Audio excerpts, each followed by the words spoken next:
So, I finally managed to infiltrate the military camp. In other words, the girl did a nice job on you. How do you know that? I mean, what job are you referring to? The makeup, silly. What else could I mean? Phew.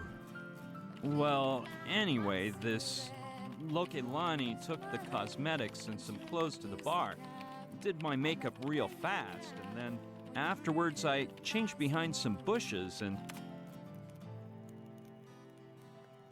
Okay. I can tell there's something you don't want to tell me. Just explain what happened when you sneaked into the camp, will you?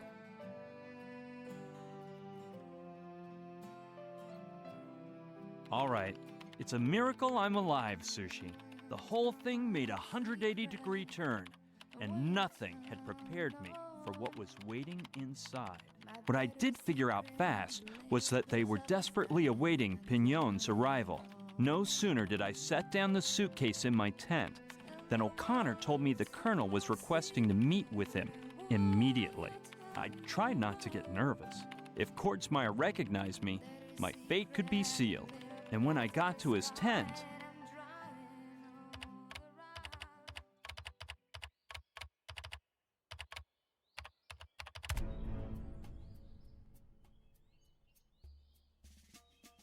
You look so different, Professor.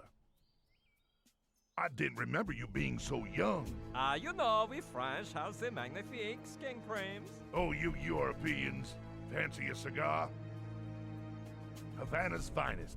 Sent straight from Guantanamo by my old pal, Colonel Chesed. Merci, but I do not smoke. All the better for me, because I ain't got much tobacco left. My last shipment got dropped by parachute, but the wind blew it off course, and my men can't find it. You should to smoke un peu less, Monsieur le Colonel. I'm twice your age, Professor, so save your advice for the younger whippersnappers. Flower pot? Yes, my Colonel? Tell Chapman everything's ready. Send him in. Professor, I'm gonna put my cards on the table. They say you're the best contactor around since Simon retired. And if I remember right, you were his right-hand man in Operation Platypus Dream. Oui, now I remember. That was so funny. A jolly good old time you had, huh? Ha! Who could have known there'd be a rock slide right during the exchange? If they hadn't whipped out that amazing weapon. Simon already christened it as... What was it again? Oui. I began to remember. Truly magnifique.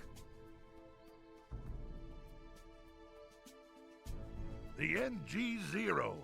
It vaporized those rocks instantaneously. That's what I call a weapon of mass destruction. Damn, we need one of those. Well, I do not know if I have one chez moi. Don't be silly, Professor. You're looking a bit too relaxed. I don't want you getting comfy. Like I said, I need you to activate the amoeba. And yes, I know Simon is the only man to achieve that from our side, but the old guy is MIA. In summation, we lost all contact with our guests, which makes us believe there have been technical difficulties. I don't want to spook you, but if we don't activate the amoeba soon, we could lose them forever. I assume you understand how serious this matter is. Sacre bleu, I imagine something like this.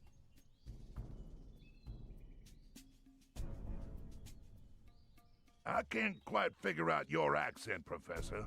Louisiana? Moi? But I am French, monsieur. Oh yeah, France. Great generals, the French. Julius Caesar, Napoleon, Don Quixote. Chapman, it's about time.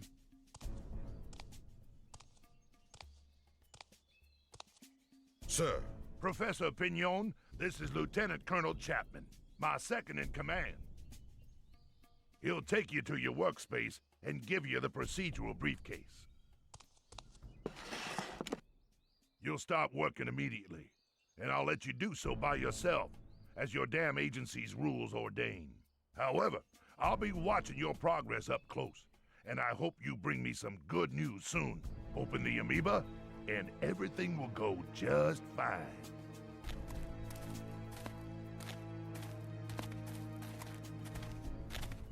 This way, Professor. Careful with the stairs.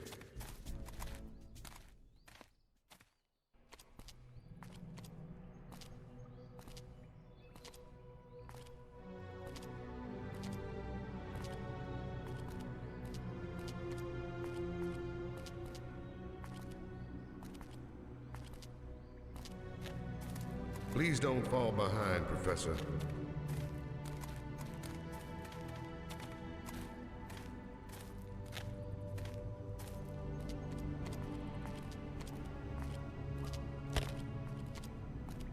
Okay, Professor, here you are. Ooh la la, c'est magnifique. This was the first room the archaeologists excavated.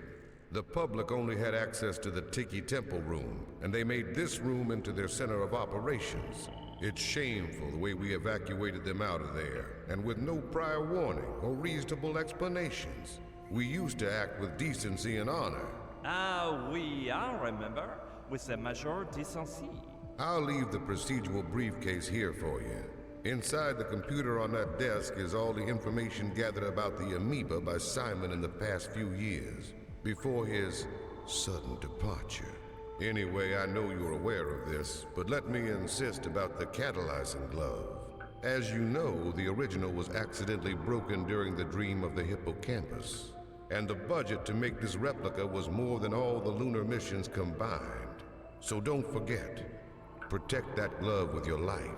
Do not worry, Monsieur Chapman. Merci for reminding me. Don't thank me. As you know, I merely obey orders I disapprove of.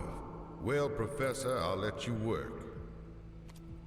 God help you. Au revoir.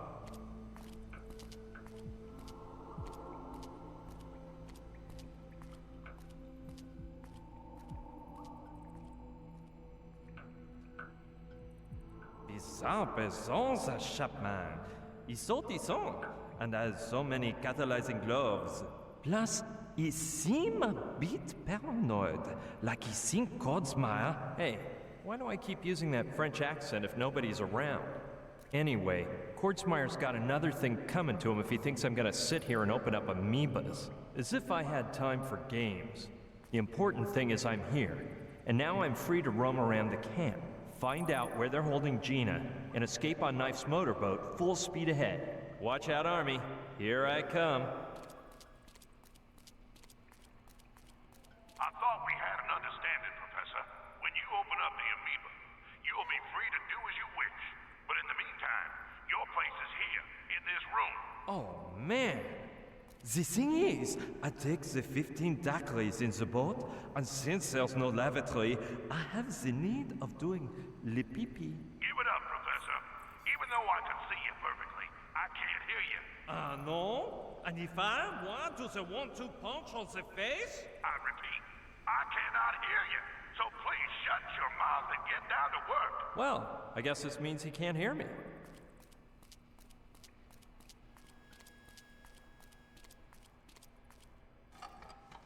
That's better, Professor. Don't forget, I'm watching you. Let's see what I can cook up to get out of here now. And fast, because Pignot might arrive at any moment. I hope Lokilani can keep him stalled at the beach. Hey, Lukeloni, how long do you say it'd take to pick me up? I hope long enough for me to get to know you, Professor. May I call you Pierrot? Yes, but maybe I'd better head for the camp on my own, no?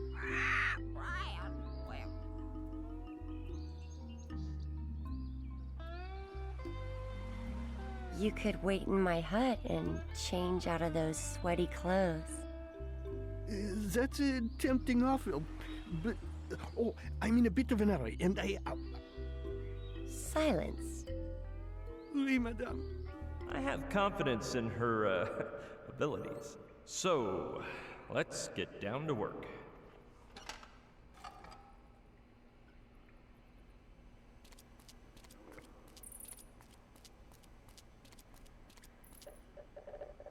They're full of packaging material, but at the bottom I can see something else. A socket cam. It records straight onto an 80 megabyte hard drive, has 18 megapixel image quality, 12 times optical zoom, and allows for montage and editing in the camera itself. A modern wonder. There's nothing but packaging material left.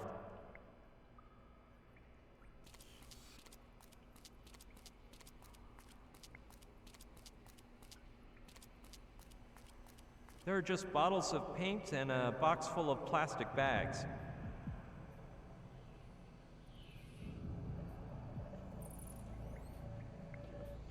The bottles are of no interest to me, but I'll take a bag. They look strong. 4-ply is my guess. It's made of several ply plastic and zips hermetically shut.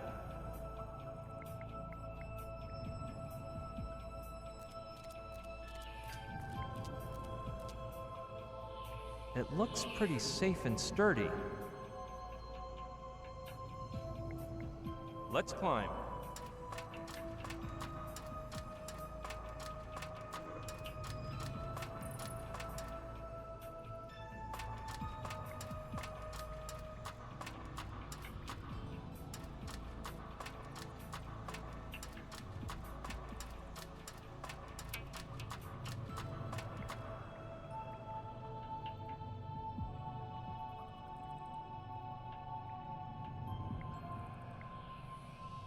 It has some sort of motor underneath, probably to raise it up.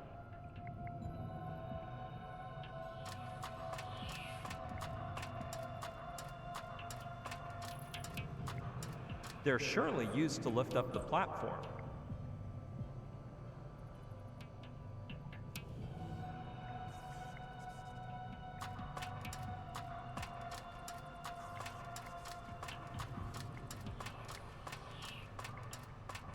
It's falling apart and has a roll of duct tape on top of it. Where are you, Professor? Don't make me play hide and seek. If he comes in, the jig is up for me. So...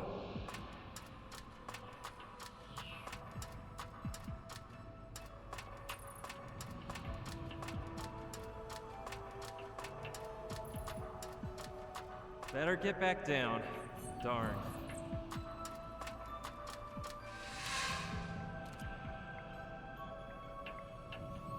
It looks pretty safe.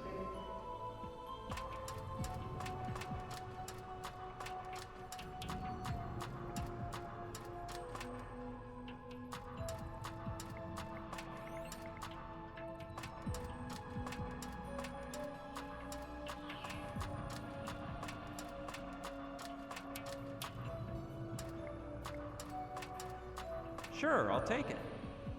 Luckily, it's far cleaner than the doormat.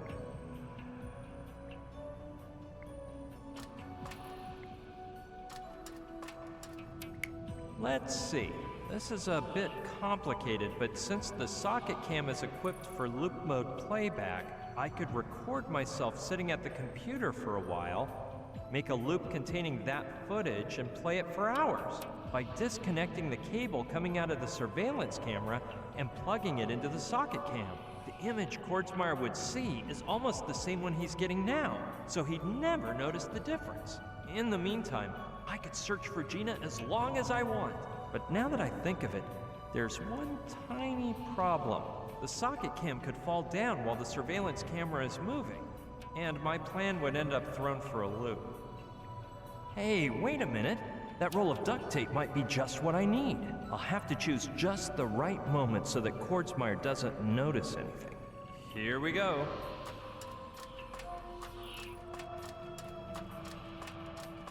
I'll put the camera in place using the tape and start my performance.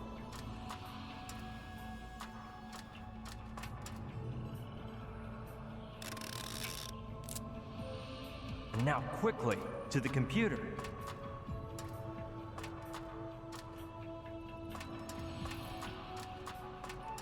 I think this 5-minute recording should do the trick. Now I just have to put it in loop mode so that the recording plays for hours, and then plug the surveillance camera wire into the socket cam.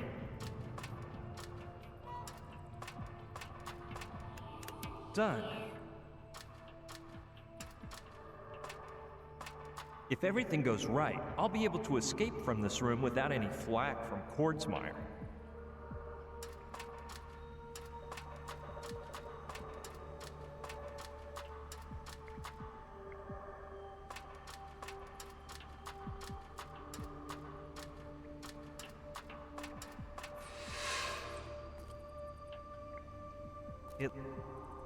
Well, if Kordsmeyer stays quiet, that means my little trick worked.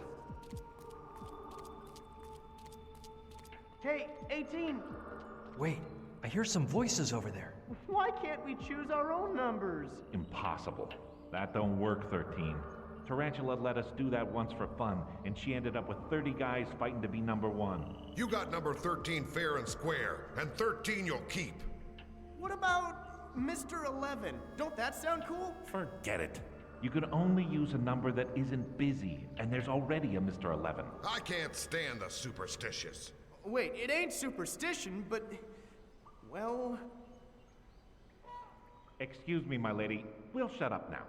What a weird conversation. If it isn't a football team, then who were those guys? Hey, There's probably a use your crushed 77 soldier to look against better the on door, me? but I'll give it a go. Negative. It'll never pass.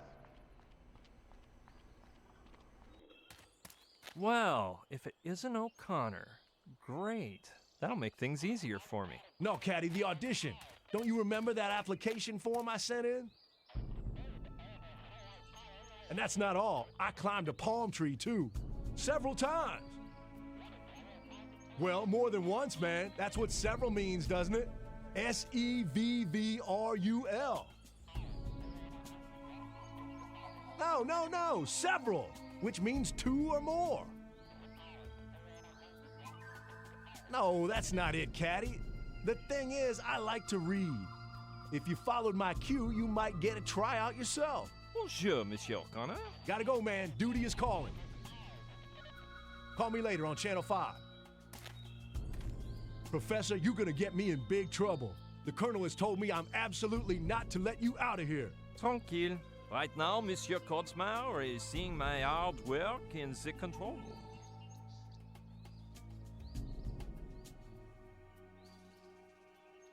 You got me on that one, sir. I don't even want an explanation. I've had quite a mixed up day today, sir. Pardon? Why have you called me Monsieur? Shoot, sir. Sometimes I mix people up, sir.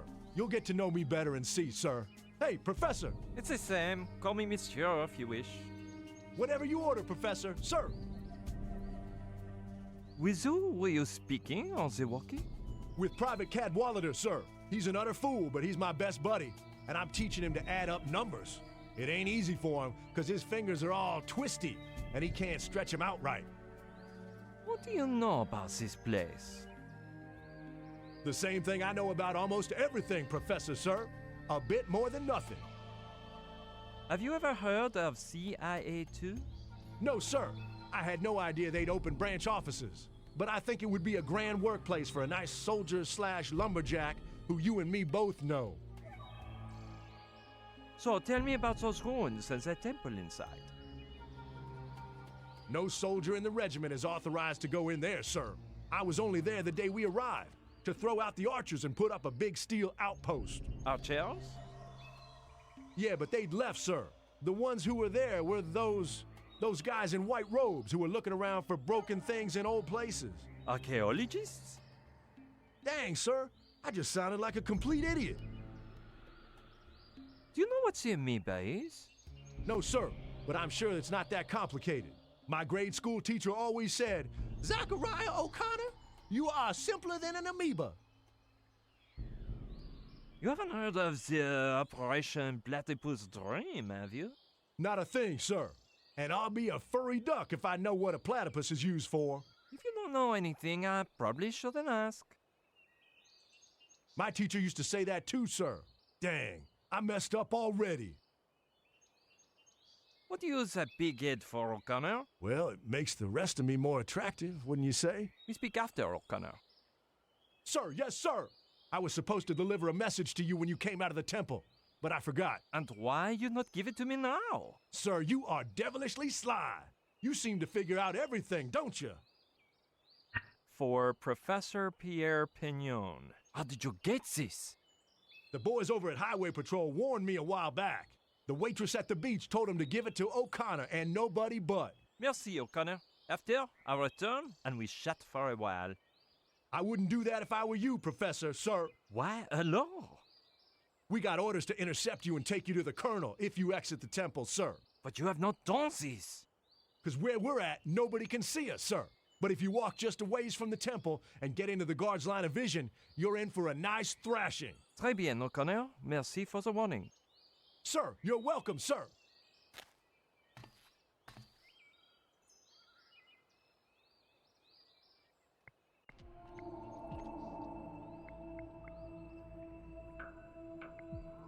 I think there's something inside. I'll just open it up. A ring. Wait, there's a letter too. Dear Kaimi, the strange object I am sending you belongs to the real Pignon. I noticed he refused to be separated from it for a single moment, so I assumed it was something important. He's asleep right now, but when he wakes up, he'll want to go toward the camp, so hurry up. Your friend always, Lokelani. P.S. Don't even ask how I got it off of him. This girl's amazing. I'd give anything to know how she's keeping Pignon there.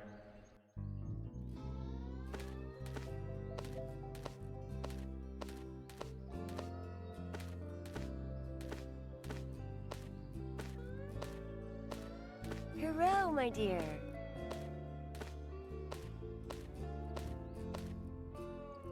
Ooh, I can only imagine. Though knowing Lokelani, she probably just started talking about her ex-boyfriends, and he fell asleep out of sheer boredom.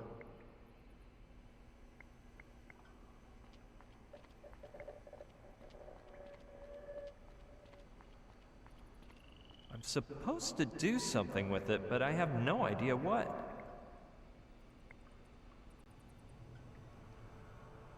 Yeah, the triangle on the ring matches the one on the handle. Let's see. Man, what is this?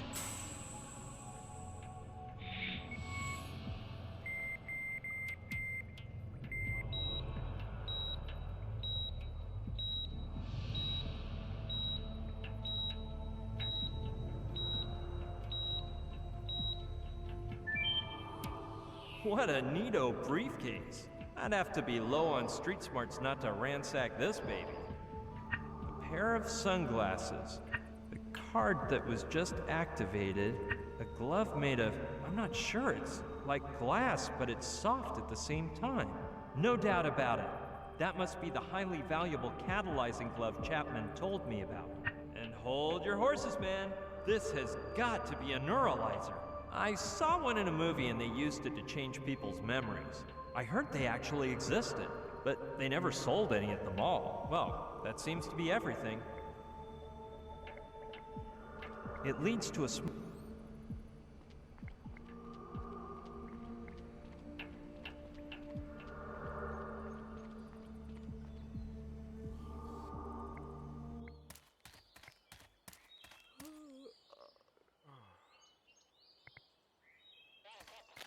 What was it you Monsieur said? O'Connor. Caddy, we'll talk later. Yeah, I'll keep it on Channel 5. At your orders, Professor. Sir!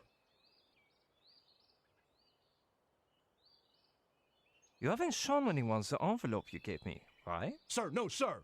The girl said to give it to you and you alone, and that's what I did. What do you know about this place? The same thing I know about almost everything, Professor, sir. A bit more than nothing.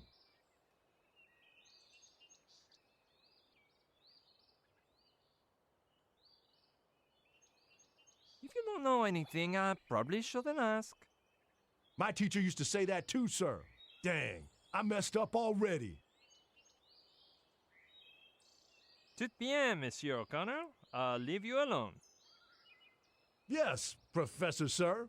You know, I'd like to ask you something, if it isn't too much. How's the audition going, sir? Of what are you speaking about? Dang it, sir! The audition you're doing on me right now!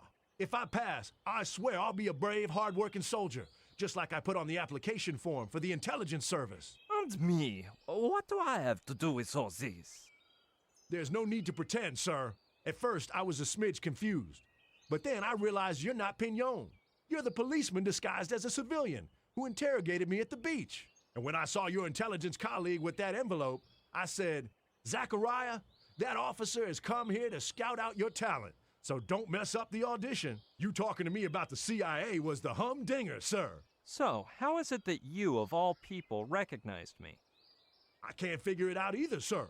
Do I get extra credit for that? Man, this is unbelievable. I need to rest. See you around, O'Connor. At your orders, sir. He's a total wild card. I don't quite get that story he's cooked up in his head about the audition, but he could obviously blow my cover at any moment. Colonel Kordsmeyer, that agent disguised as Pignon said blah, blah, blah. I better do something about this, or it could be my neck. Yeah, this contraption will erase O'Connor's memory, and I can make him believe I am the actual Pignon. No, I couldn't quite catch you. Better put on the sunglasses to make sure the blast doesn't neuralize me, too. Soldier O'Connor, stare at this object, please. Caddy, we'll talk later. Yeah, I'll keep it on Channel 5. Sir, yes, sir. Listen carefully. This is not a test, and I am not an MP. My name is Professor Pierre Pignon, and any memory you have to the contrary will now vanish forever.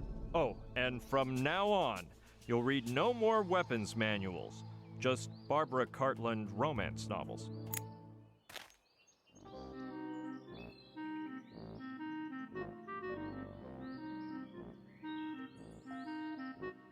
Whoa, sir, careful. Marble's falling at 6:30, sir. Now, that was unexpected.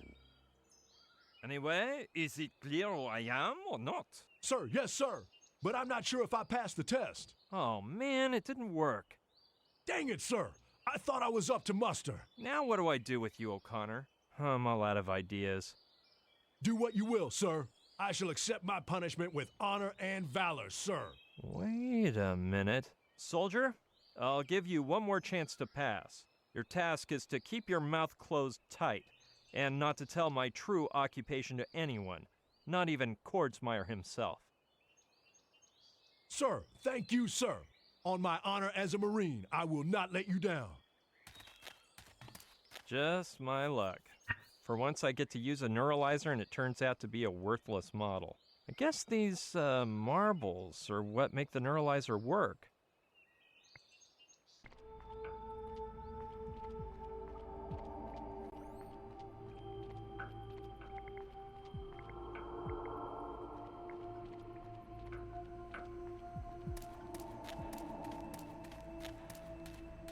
Hey, what is that? Could that be the amoeba Kordsmeyer's so uptight about opening? Must be something mighty special, because it's protected under a cube of glass like a museum piece. A ball with 3 holes in it. A bowling ball? I don't see what interest the Army could have in a primitive bowling alley, even if it's the archaeological find of the millennium. The cube seems solid, and though it looks like glass, it's hot. In some way, this all reminds me of a petrified mosquito in a piece of amber I used to carry around as a good luck charm.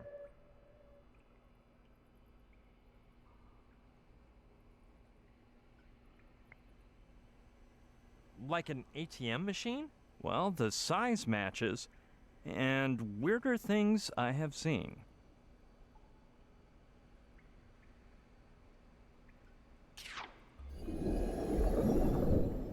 Did I just see that? Or am I imagining things? Yep, the cube vanished.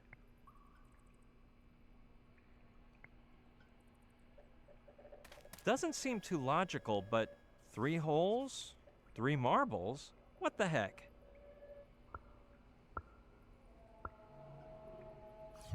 What? Holy mackerel! Amazing!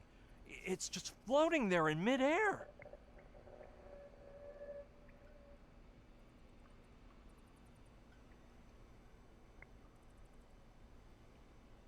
Within the range of outrageousness here, this seems like the most logical thing to do. Plus, I'd say the lines on the glove match up nicely with the grooves on the ball.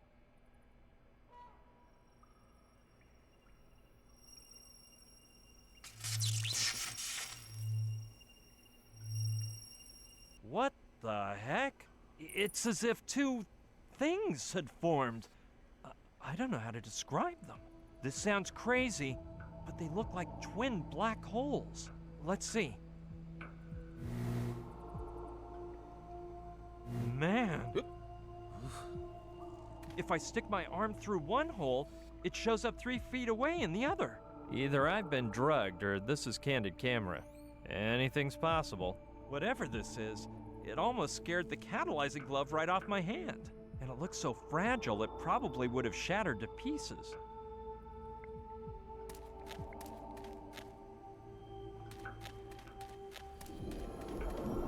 Hey, what happened? How could that be? The glass cube came back again. This island is outrageous. Chapman said it contained Simon's research on the amoeba. Maybe it's the same Professor Simon that Joshua kept mentioning.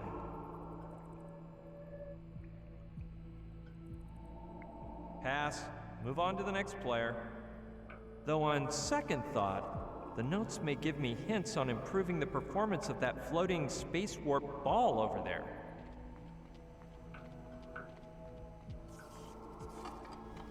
Each of these docks is longer than the Baroque trilogy. I guess I'll have to tap into my speed reading skills.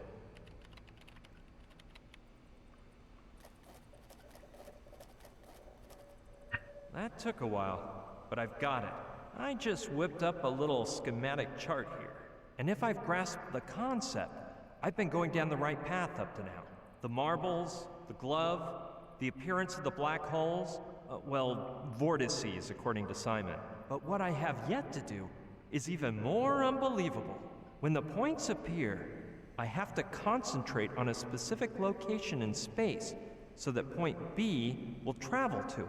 Then you're supposed to enter point A, and you appear wherever you sent point B. Sounds like your average beat me up gizmo, as seen on millions of sci-fi shows. I'd have to be berserk to try it, but the way my day's going, I feel like I fit the description.